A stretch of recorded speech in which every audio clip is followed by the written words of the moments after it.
लेकिन ज्ञानचंद एक कपटी और लालची इंसान था।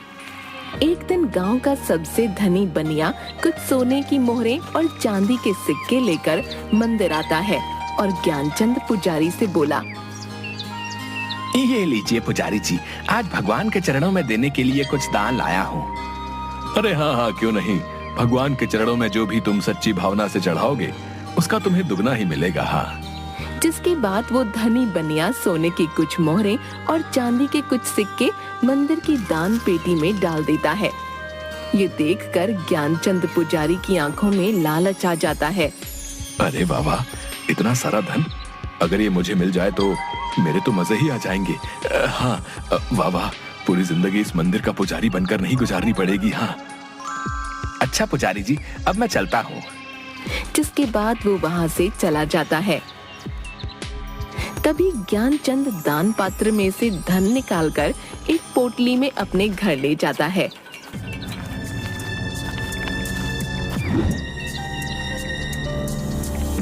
तभी उसकी पत्नी, अरे आज आप इतनी जल्दी मंदिर से आ गए, ये आप क्या लाए हैं जी?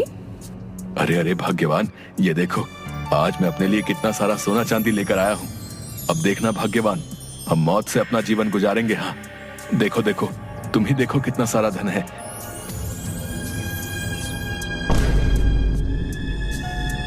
अच्छा, अब हम यहाँ और नहीं रह सकते, हमें यहाँ से जाना होगा। चलो यहाँ से। अरे ये क्या बोल रहे हैं आप? आखिर हम जाएंगे कहाँ? मेरी तो कुछ समझ नहीं आ रहा। जरूर आप मुझसे कुछ छुपा रहे हैं। ये धन कहाँ से लाए हैं आप? मुझे कुछ भी ठीक नहीं लग रहा। अरे भाग्यवान, जितना कहता हूँ बस उतना करो। चलो यहाँ से।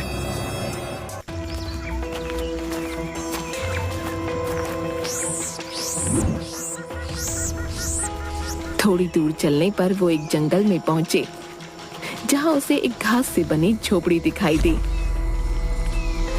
अरे देखो भाग्यवान, वो सामने झोपड़ी है। चलो चलो, आज रात हम उस झोपड़ी में काट लेंगे, सुबह होते ही यहाँ से निकल जाएंगे। ठीक है जी, जैसा आप ठीक समझें। तभी दोनों उस झोपड़ी के अंदर जाते हैं। झोपड़ी में एक तरफ आग जल रही होती है और एक जगह कुछ जानवर की हड्डियां पड़ी होती हैं, जिसे देखकर ज्ञानचंद की पत्नी थोड़ी डर जाती है। देखिए जी, मुझे ये झोपड़ी सही नहीं लग रही। देखिए ना, यहाँ जानवर की हड्डियां भी बिखरी पड़ी हैं। नहीं नहीं, चलिए आप यहाँ से। अरे भाग्यवान, अब इतनी रात को हम आखिर कहाँ जाएंगे? भाग्यवान, कहीं ऐसा ना हो कोई हमसे हमारा ये धन छीन ले। नहीं नहीं, मैं ऐसे नहीं होने दे सकता। हमें आज रात यहीं रुकना होगा। अच्छा ठीक है जी, आप मेरी सुनते ही कब हैं, जैसा आप ठीक समझें। जिसके बाद वो दोनों उसी झोपड़ी में सो गए। तभी वहाँ पर एक भयानक दिखने वाला खूंखार नरभक्षी आता है, जिसके हाथ में अलग अलग जानवरों का मांस होता है। अरे बाबा, आज तो पेट भरकर भोजन मिला है।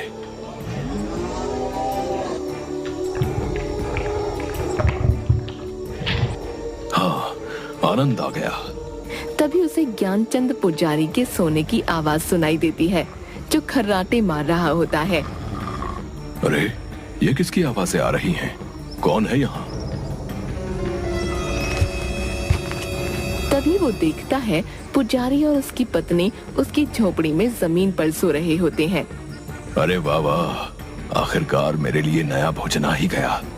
बहुत दिन हो गए किसी इंसान का मांस नहीं खाया, और अब नर और मादा दोनों इंसानों का मांस खाने को मिलेगा। वाह। ज्ञानचंद और उसकी पत्नी की नींद खुल जाती है। वो दोनों उस नरभक्षी को देखकर हैरान हो जाते हैं और बुरी तरह डर जाते हैं। मैं तुम दोनों को खा जाऊंगा। आज मेरे पेट को भरपूर शांति मिलेगी। हाँ, मैं खूंखार नरभक्षी हूँ। मुझे इंसानों का मांस खाने में बहुत मजा आता है। हाँ। अरे अरे, हमें छोड़ दो, जाने दो। हमें नहीं पता था ये तुम्हारी झोपड़ी है। हमें रुकने के लिए शरण चाहिए थी, इसलिए इस झोपड़ी में आ गए। छोड़ दो, हमें जाने दो। मैं एक मंदिर का पुजारी हूँ और पूर्ण रूप से शाकाहारी हूँ। कभी मांस को हाथ नहीं लगाया है। ऐसे में तुम्हें हमें खाने में बिल्कुल भी मजा नहीं आएगा। छोड़ दो, हमें जाने दो। क्या कहा? तुम शाकाहारी हो? तुम दोनों को खाकर मुझे न स्वाद आएगा और न मजा, इसलिए मैं तुम दोनों को नहीं खाऊंगा। लेकिन तुम्हें इसके बदले में मेरे लिए जंगल से जानवर का मांस लाना होगा। जाओ और जाकर मेरे लिए मांस लेकर आओ।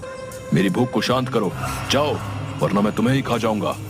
हाँ हाँ, क्यों नहीं, हम दोनों अभी जंगल जाते हैं और तुम्हारे लिए किसी जानवर का मांस लेकर आते हैं।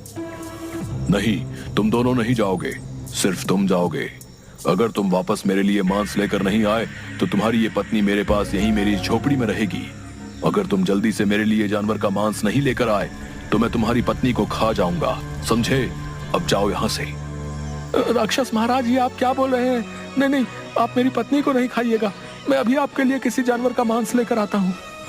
मैंने तो पहले ही कहा था ये झोपड़ी मुझे सही नहीं लग रही, लेकिन आपके धन पाने के लालच में हमें इतनी बड़ी मुसीबत में डाल दिया।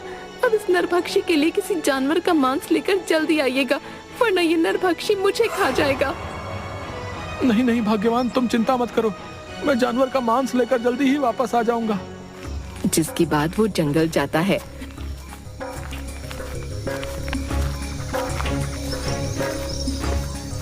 जंगल में थोड़ी दूर चलने पर वो देखता है एक भालू का छोटा बच्चा मरा हुआ पड़ा है, जिसे कुछ चील कौवे नोच रहे थे। अरे अरे, ये भालू का बच्चा तो मरा पड़ा है, मैं ऐसे ही उस नरभक्षी के पास ले जाता हूँ। जिसके बाद वो उस भालू के बच्चे को अपने हाथों में उठाकर उस नरभक्षी की झोपड़ी में आता है।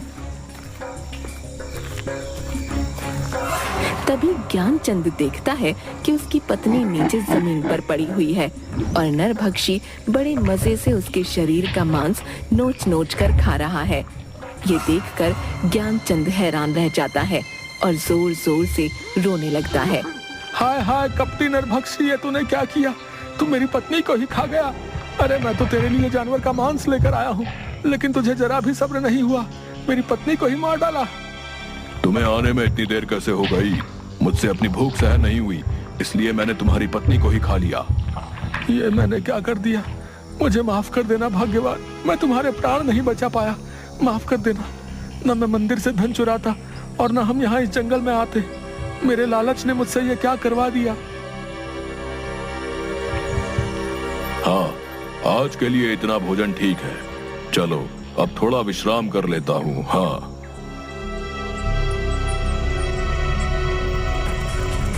जिसके बाद वो अपनी झोपड़ी में सो जाता है। तभी ज्ञानचंद रोते हुए अपनी पत्नी की हड्डियों को उठाता है और जंगल की ओर चल देता है।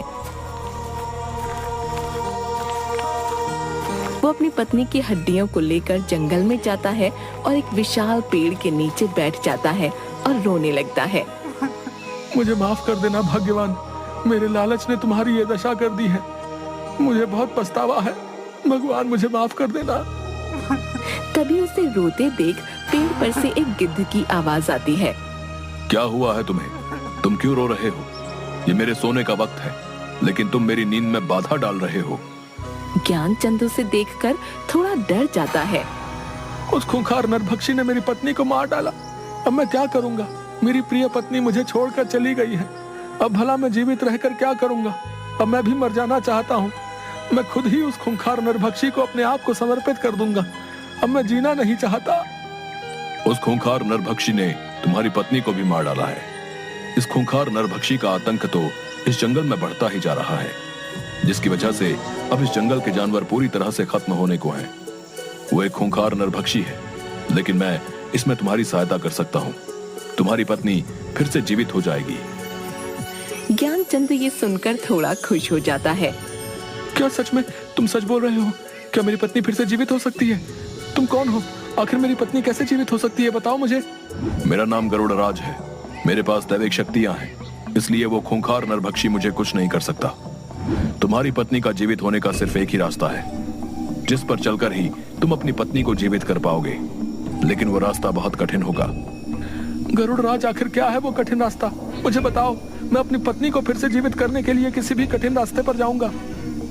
इस जंगल के उस पार एक गुफा है, जिसमें एक बहुत ही महान तपस्वी देवराज रहा करते हैं। तुम्हें उनसे मिलना होगा, वही तुम्हारी पत्नी को फिर से जीवित करने की राह दिखाएगा।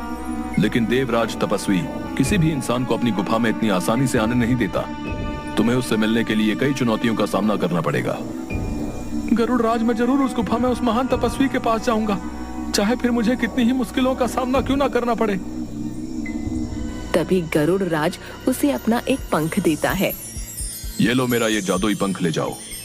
जब तुम उस गुफा में मुश्किल में आओगे तब ये मेरा जादुई पंख तुम्हारी सहायता करेगा।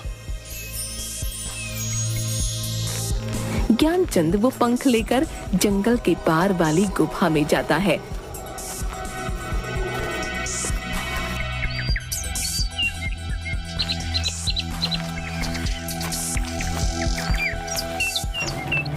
थोड़ी दूर गुफा में चलते ही एक विचित्र सा दिखने वाला लंगूर जानवर, जिसकी आंखें एकदम सुर्ख लाल होती हैं, उस पर झपट पड़ता है। अरे अरे कौन हो तुम? मुझे छोड़ो, छोड़ दो मुझे। तपस्वी देवराज की इस गुफा में आने की तुम्हारी हिम्मत कैसे हुई? मैं तुम्हें जिंदा नहीं छोड़ूंगा। क्या तुम्हें नहीं पता यहाँ कोई इंसान नहीं आ सकता? नहीं नहीं, मुझे छोड़ दो, मैं बहुत मुश्किल में हूँ। मुझे यहाँ गरुड़ राज ने भेजा है। मुझे देवराज तपस्वी से मिलना ही होगा। मुझे आगे गुफा में जाने दो। ये सुनकर वो डरावना लंगूर उसे छोड़ देता है। ठीक है, मैं आगे देवराज तपस्वी से मिलने दूंगा, लेकिन इसके लिए तुम्हें एक चुनौती से गुजरना होगा। इस गुफा में आगे जाने के 2 रास्ते बताऊंगा। तुम्हें अपनी बुद्धि से सही रास्ता चुनना होगा, लेकिन याद रखना, अगर तुमने गलत रास्ता चुना तो तुम देवराज तपस्वी से कभी नहीं मिल पाओगे। ठीक है, मुझे आपकी ये चुनौती मंजूर है। जिसके बाद डरावना लंगूर अपनी आंखों की शक्ति से वहाँ 2 रास्ते बना देता है। एक रास्ते पर बहुत रोशनी होती है और दूसरे रास्ते पर बहुत अंधेरा, जिसमें सिर्फ आग की मशालें जल रही होती हैं। ये देखकर ज्ञानचंद सोच में पड़ जाता है। कुछ देर सोचने के बाद मैं अंधेरे का रास्ता ही चुनूंगा, क्योंकि अंधेरे के बाद ही जीवन में उजाला होता है और मुझे अपने जीवन में उजाला करने के लिए अपनी पत्नी को जीवित करना है। मुझे देवराज तपस्वी इसी अंधेरी राह पर मिलेंगे। डरावना लंगूर ये सुनकर थोड़ा खुश हो जाता है। बहुत अच्छा जवाब दिया तुमने। तुम्हारी राह इसी अंधेरे रास्ते से होती हुई उजाले की ओर जाती है। तुम्हें ऐसे ही अपनी बुद्धि और विवेक का इस्तेमाल करना होगा। अब तुम जाओ। ज्ञानचंद अंधेरे रास्ते की ओर बढ़ता है। तभी थोड़ी दूर पर वो देखता है एक बहुत बड़ी शिला दिख रही है। ये क्या? गुफा में आगे जाने का तो कोई रास्ता ही नहीं दिखाई दे रहा। वो उस शिला के पास जाता है। इतनी बड़ी शिला, आखिर इसका क्या मतलब हो सकता है? लगता है शिला के उस पार ही मुझे देवराज तपस्वी से मिलने का रास्ता मिलेगा। तभी ज्ञानचंद उस शिला को हटाने की बहुत कोशिश करता है, लेकिन वो अपनी जगह से टस से मस नहीं होती। तभी उसे शिला के उस पार एक आवाज सुनाई देती है। कौन हो तुम और क्यों इस शिला को हटाने की कोशिश कर रहे हो? क्या तुम जानते नहीं, ये गुफा देवराज तपस्वी की है। यहाँ किसी भी इंसान का आना मना है। फिर तुम क्यों आए हो? मैं बहुत ही मुसीबत में हूँ। मुझे यहाँ गरुड़ राज ने भेजा है। मुझे देवराज महान तपस्वी से मिलना है। उनसे मिले बिना मैं यहाँ से नहीं जाऊंगा। तुम्हें गरुड़ राज ने भेजा है, इसका तुम्हें प्रमाण देना होगा। तुम्हें एक चुनौती का सामना करना होगा, तभी तुम इस शिला के पार आ सकते हो। मुझे आपकी चुनौती मंजूर है। क्या करना होगा मुझे बताओ। इस शिला को खोलने की चाबी का पता तुम्हें अपनी बुद्धि से लगाना होगा, तभी तुम इस शिला के अंदर आ पाओगे। ज्ञानचंद ये सुनकर सोच में पड़ जाता है और कुछ देर सोचने के बाद वो देखता है कि शिला पर अचानक से एक निशान दिखने लगता है, जो बिल्कुल गरुड़ राज के दिए पंख की तरह होता है, जो कि ज्ञानचंद के पास होता है। वो उस पंख को अपने हाथ में लेता है। अच्छा, तो इस शिला की चाबी ये पंख ही है, क्योंकि इस शिला पर दिखाई दे रहा ये निशान गरुड़ राज के पंख की तरह है। जैसे ही ज्ञानचंद उस पंख को शिला पर रखता है, वो पंख उस शिला में समा जाता है और शिला का द्वार खुल जाता है। ज्ञानचंद उस शिला की गुफा के अंदर जाता है और देखता है कि देवराज तपस्वी एक स्थान पर अपनी ध्यान मुद्रा में बैठे हुए हैं और ओम का उच्चारण कर रहे हैं। ओम ओम ओम ओम। तभी ज्ञानचंद उसके पास जाता है।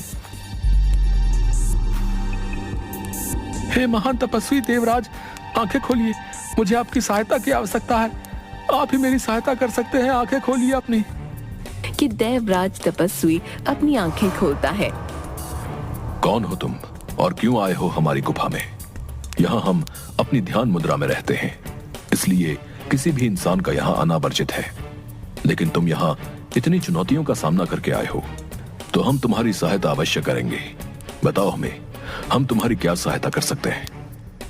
मैं एक मंदिर का पुजारी था, लेकिन अपने लालच के कारण एक दिन उस मंदिर से कुछ सोना चांदी चुराकर अपनी पत्नी के साथ इस गुफा के पार वाले जंगल में आ गया। लेकिन वहां हमारा सामना खूंखार नरभक्षी से हुआ और उसने मेरी पत्नी को ही अपना शिकार बना लिया। वो खूंखार नरभक्षी एक एक करके सभी जंगल के जानवरों को अपना शिकार बना रहा है। मैं अपनी पत्नी को दोबारा से जीवित करना चाहता हूँ। मेरी पत्नी की जान मेरे ही लालच के कारण गई है, इसलिए मैं अपनी पत्नी को फिर से जीवित करना चाहता हूँ। अब आप ही मेरी सहायता कीजिए देवराज। दुष्ट व्यक्ति, तुमने अपने लालच के कारण अपनी पत्नी को गवा दिया है। मैं तुम्हारी सहायता नहीं करूंगा, जाओ यहां से। ज्ञानचंद ये सुनकर तपस्वी के पैरों में गिर पड़ता है। नहीं नहीं देवराज, ऐसा मत बोलिए। आप एक महान तपस्वी हैं, मैं जानता हूँ। मुझे लालच नहीं करना चाहिए था, लेकिन अब मैं अपनी पत्नी को फिर से जीवित करना चाहता हूँ। मेरी सहायता कीजिए। ज्ञानचंद की ये बातें सुनकर अच्छा तो ठीक है, मैं तुम्हारी सहायता अवश्य करूंगा, लेकिन इससे पहले तुम्हें मेरे 2 सवालों का उत्तर देना होगा। तुम्हारे दूसरे उत्तर में ही तुम्हें वो वस्तु मिलेगी जिससे तुम अपनी पत्नी को दोबारा जीवित कर सकते हो, और उस खूंखार नरभक्षी का विनाश भी उसी से होगा। इसलिए तुम्हें अपनी बुद्धि और विवेक का उपयोग करके ही दोनों उत्तर देने होंगे। अगर कोई भी उत्तर गलत हुआ तो हम तुम्हारी सहायता नहीं करेंगे। तुम्हें यहाँ से खाली हाथ ही जाना होगा। नहीं नहीं तपस्वी देव, मैं यहाँ से खाली हाथ नहीं जाना चाहता। मैं आपके दोनों सवालों का सही उत्तर देने की जरूर कोशिश करूंगा। तो बताओ, तुम्हारा पहला प्रश्न है, इस संसार में मनुष्य के जीवन में भाग्य बड़ा है या बुद्धि? ज्ञानचंद ये सुनकर थोड़ा सोच में पड़ जाता है। आपके इस प्रश्न का उत्तर बुद्धि है देवराज तपस्वी, क्योंकि मनुष्य के जीवन में बुद्धि ही वो मार्ग है जिस पर चलकर भाग्य को बदला जा सकता है। भाग्य कभी भी बुद्धि को नहीं बदल सकता है, लेकिन बुद्धि में वो गुण होते हैं कि वो भाग्य को बना और बिगाड़ सके। इसलिए भाग्य और बुद्धि में बुद्धि ही बड़ी है। बहुत ही उत्तम, तुमने बिल्कुल सही उत्तर दिया है।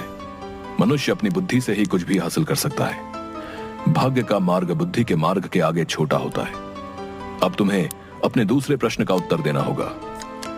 यह प्रश्न तुम्हारे लिए बहुत महत्वपूर्ण है और कठिन भी। अगर तुमने इसका सही उत्तर नहीं दिया तो तुम्हें यहां से खाली हाथ ही लौटना होगा। तो बताओ, इस संसार में मनुष्य के जीवन में भूख, प्यास, नींद और आशा, इन चारों में से सर्वश्रेष्ठ क्या है? ज्ञानचंद सोच में पड़ जाता है। आपके दूसरे प्रश्न का उत्तर आशा है देवराज, क्योंकि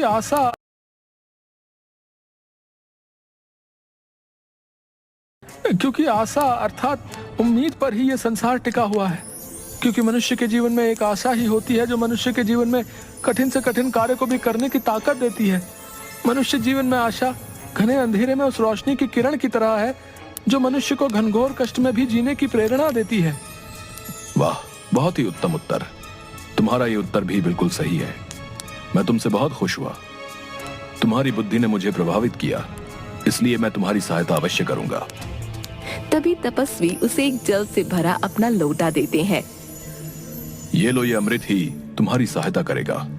इसे उस नरभक्षी की आंखों में डाल देना और इसकी कुछ बूंदें अपनी पत्नी की हड्डियों पर डाल देना, जिससे तुम्हारी पत्नी जीवित हो जाएगी। ज्ञानचंद वो अमृत अपने हाथों में ले लेता है। आपका बहुत बहुत धन्यवाद तपस्वी देवराज।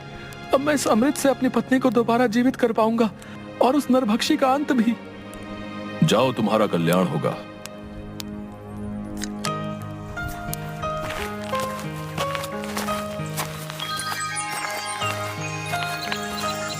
जिसके बाद ज्ञानचंद अमृत लेकर उसी जंगल में जाता है। तभी उसे वो नरभक्षी मिलता है। नरभक्षी ज्ञानचंद के हाथ में वो अमृत का लोटा देख लेता है। अच्छा, तो तू उस तपस्वी देवराज के पास गया था। उसने ही तुझे मेरे अंत का रास्ता बताया होगा, लेकिन मैं ऐसा नहीं होने दूंगा। मैं तेरे सामने ही नहीं आऊंगा तो तू मेरी आंखों पर यह अमृत भी नहीं डाल पाएगा। लेकिन मैं तुझे जिंदा नहीं छोड़ूंगा। हाँ, मैं तुझे भी खा जाऊंगा। और नरभक्षी ज्ञानचंद को अपने दांतों से उसकी गर्दन से पकड़ लेता है। तभी वहाँ गरुड़ राज पेड़ से खूंखार नरभक्षी के ऊपर छलांग मारता है और नरभक्षी ज्ञानचंद की गर्दन को छोड़ देता है। ये तूने अच्छा नहीं किया गरुड़, मैं तुझे भी जिंदा नहीं छोड़ूंगा। आज तुम दोनों को खाकर ही मैं अपनी भूख मिटाऊंगा। हाँ, कि तभी अचानक से ज्ञानचंद अपने हाथ में उपस्थित अमृत खूंखार नरभक्षी की आंखों में डाल देता है। अमृत डालते ही वो नरभक्षी जोर जोर से चिल्लाने लगता है